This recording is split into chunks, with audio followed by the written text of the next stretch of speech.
今回紹介させていただくのはニドルズのトラックパンツです。2008 SS コレクションから登場し、毎シーズンカラーリングを変えながらもう15年以上リリースされているブランドを代表する定番アイテムになります。まずはこのトラックパンツが生まれるまでについて清水さんの歴史とともに紹介していきます。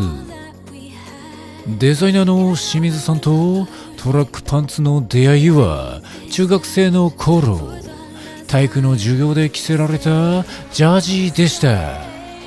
サッカー部の選手たちが練習の時に履いていたウォームアップパンツのようなジャージを上級生の不良の人たちが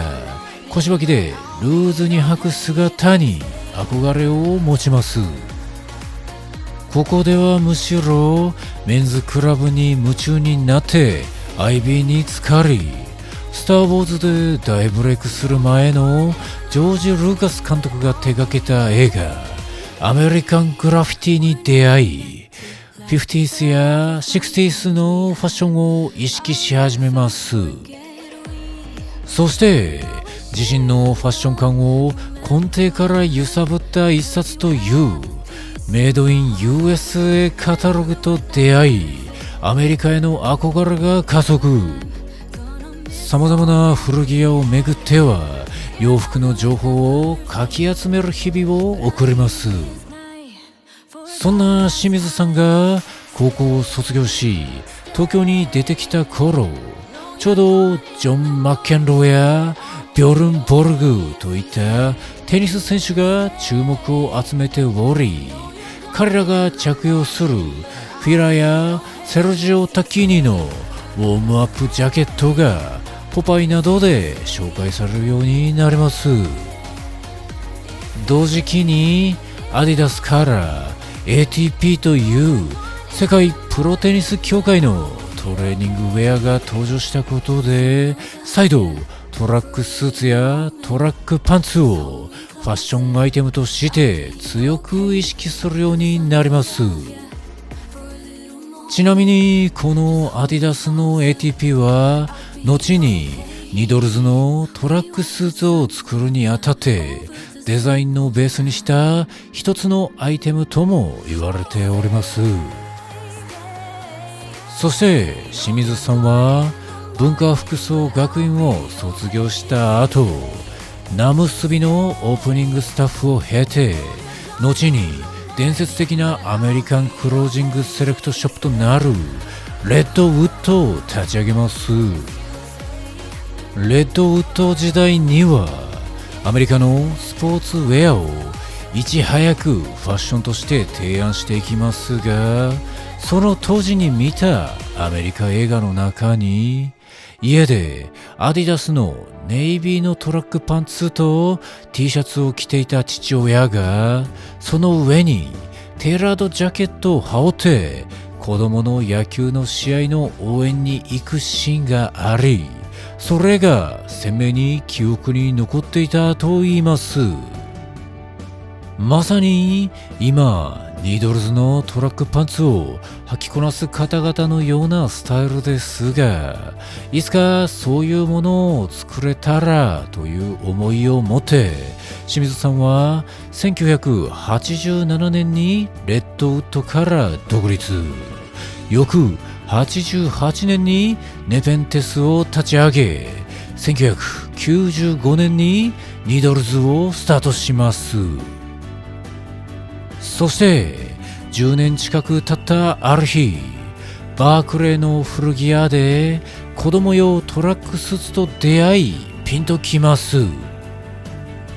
その子供用トラックスーツは見るからにアディダスの ATP の人気に便乗して作られたようでありながら、サイドラインの本数が3本ではなく逆に5本に増やされていました。この大胆さは本数を減らそうと画策して悩んでいた清水さんに大きなヒントをくれました。そしてこんな感じの大人版を作ろうと思い立って生まれたのがニドルズのトラックパンツだと言います。こうしてサイドラインはイメージが見えてくるわけですが、 ATP のブランドマークみたいなワンポイントが欲しいと考えます。そこで映画のパピヨンが好きだった清水さんはグラフィック的な収まりもいいということで、腰の部分に蝶の刺繍を入れることになりました。今ではニドルズのブランドのアイコンでもあるパピヨンですが、脱獄映画の金字塔と呼ばれるパピヨンがその元ネタだったとは知らない人がほとんどなのではないでしょうか。初代のカラーは黒にパープルラインとバーガンディにイエローラインの2色展開だったのですが、配色を決める際に常に意識していることがあると言います。それはスポーツウェアっぽく見えないようにするということ。カレッジユニフォームやチームユニフォームによくあるような定番の色合わせはほとんどやらないと言います。そしてもう一点、ニドルズのトラックパンツにおいて重要なのがサイドテープだと言います。これも子供用トラックスーツの仕様からヒントを得ていて、かなり古い機械でゆっくりと時間をかけて編むことでニット感のある目の粗い作りとなっています。通常のスポーツウェアに使われている高速の編み機だとこうはならず、もっと編み目の詰まったさらっとした雰囲気のものに仕上がってしまうのですが、そこをあえてこの古臭い感じに仕上げることでザ・スポーツウェアとはうまく距離を取ったアイテムとなっています。ちなみにこれを実現できる編み機が日本だと今お願いしている工場に1台しかないらしく、もし壊れてしまったら同じものは二度と作れないかもしれないそうです。こうして2008年からおよそ現在と同じ型でリリースされたトラックパンツですが、最初は全く反響もなく売れなかったと言います。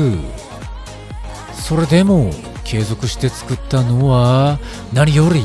自分自身が履きたかったというのが一番の理由だそうで、ジーンズの代わりになるような新しい定番パンツを作りたいと思っていて、清水さんにとってのそれがこのトラックパンツだったのだそうです。そんなトラックパンツへの被害が徐々に店舗のスタッフさんやバイヤーさんに伝播し、最初のシーズンから7、8年経った頃に広く知られるようになったと言います。ここまでがトラックパンツが生まれるまでのお話でした。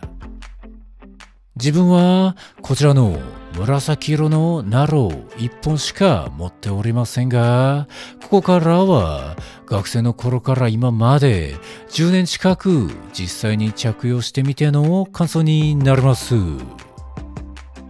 昨今の音楽シーンや彼らのスタイリングの影響でしょうか、今ストリートシーンでジャージというアイテムはこれまでにないほどの人権を与えられ、うまく組み合わせればおしゃれに思われる、そんなホットな存在になっている気がいたします。そして多くの方がスタイリングにジャージを取り入れたいと志すわけですが、スポーツアイテム感満載の露骨なジャージを履いて特にトレンドなど気にせず、思ったことを口にする人から揶揄されるのは怖い。そういう時に最もいい塩梅なのが、このニドルズのジャージなのではないかと思います。明確にジャージと呼べるアイテムでありながら、配色やディテールには古着っぽい感性があり、素人目にも何かしらの違和感を覚えます。さらにワンポイントで入るパピヨンの刺繍はスポーツブランドのロゴとは全く異なるテイストで、毒のあるデザインという意味でもぴったりすぎるアクセントとして効いています。